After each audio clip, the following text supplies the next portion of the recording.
The moment you replay the sentence, the room changes. The air tightens, the clock grows louder. The mind becomes a projector casting the same scene against your skull. Again and again. What you said, what they said, what you should have said. You stand in that doorway of memory, hand on the knob, unwilling to enter and unable to leave. This is where overthinking lives, in the past conversation itself, but in the unfinished ritual your mind keeps returning to. A different ending might appear if it watches closely enough. The Stoics called it an illusion of control, mistake rumination for responsibility, anxiety for care, repetition for repair. Yet there is a quieter door, a slower breath, a different posture toward yesterday, not revision, but release, not denial, but understanding. Before we open it, feel the tension in your shoulders, the set of your jaw. Attend to the body, the present you can actually touch, because this is where the past finally loosens its grip. Begin with what is yours and what is not. When Epictetus taught the dichotomy of control, he wasn't writing for an age of constant replay. The medicine holds. In any conversation, three things are tangled: your intention, your expression, and their interpretation. Only the first belongs to you. The second can be improved with skill. The third is a weather system beyond your command. Overthinking thrives when we try to govern the ungovernable, when we attempt, after the fact, to choreograph their thoughts and rewrite their feelings. Notice how the mind frames the past as a courtroom where you must win a verdict you can no longer influence. Stoicism offers a different court, a gentler judge. Did I aim at virtue? Was I honest, courageous, fair? If the answer is yes, then the rest is weather. If the answer is no, overthinking is an invitation to repair, not by replaying endlessly, but by taking one clear action now, an apology made without bargaining, a clarification offered without performing. The conversation has passed, but your character continues. Attend to that. There is a moment, right before the spiral takes you, when an impression knocks.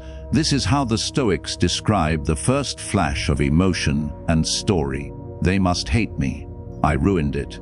I sounded foolish. This is the spark that becomes a wildfire if granted instant assent. Practice a pause. Name it, an impression, not a fact. Then stand beside it as if beside a river, not inside it. Ask simple, severe questions. What precisely do I know? Am I guessing? If I had to stake my peace on evidence alone, what remains? You will find the mind is a gifted dramatist, but a poor archivist. The lines it quotes are rarely exact, so reconstruct with humility. Write the dialogue as best you can, then highlight only what is certain. In the white spaces, let silence testify. From there, imagine counsel from a friend who wants good for you, not comfort for your ego. Would they say about your performance? About your fear? About your next step? Stoic practice is not cold, it is compassionate clarity. It does not deny that words can wound. It simply refuses to let yesterday's splinters become today's scaffold. Now step back, far back. Marcus Aurelius suggested the view from above. A gentle ascent beyond the immediate horizon of your fear. Visualize the conversation as a scene on a small street in a city you love. Let the camera pull away until the street is a thread, the people little pearls of light, the voices lost in the broader hum. The city turns into a small island, the island settles into a blue planet, the planet spins through a field of quiet. Ask, in that scale, how large is this mistake?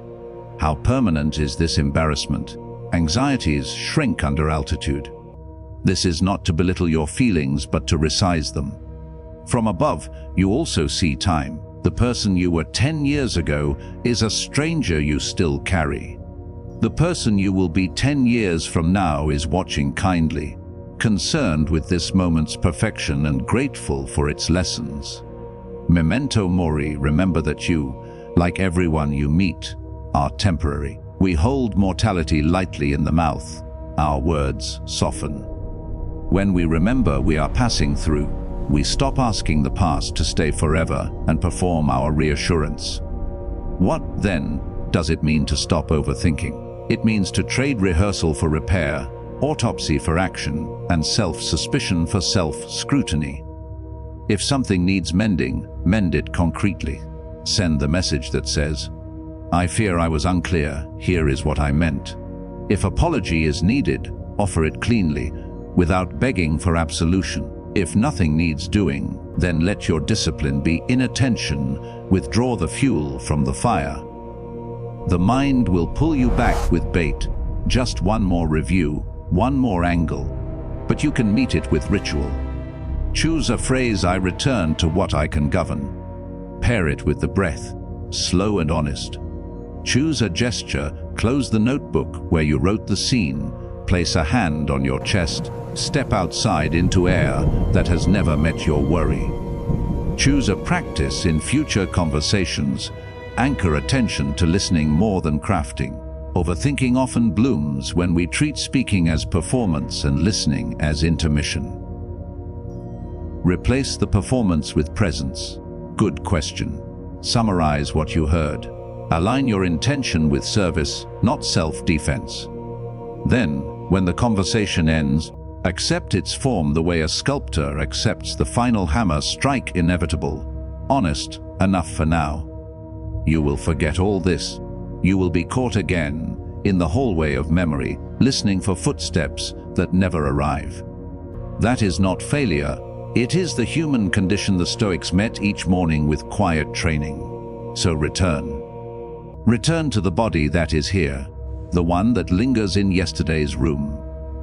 Return to the narrow circle of control and widen it only as your skill expands. Return to the posture of a traveler who does not demand that every mile be beautiful, only that every step be sincere.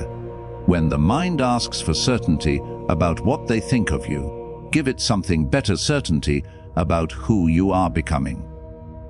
In the end, you do not stop overthinking by perfecting the past. You stop by choosing the present so fully that the past, at last, becomes what it always was: finished. Let it rest where it happened. Let your attention be an instrument tuned to now. And when night comes, lay your worry down like a coat at the door and enter your home with empty hands, ready to hold what is truly yours.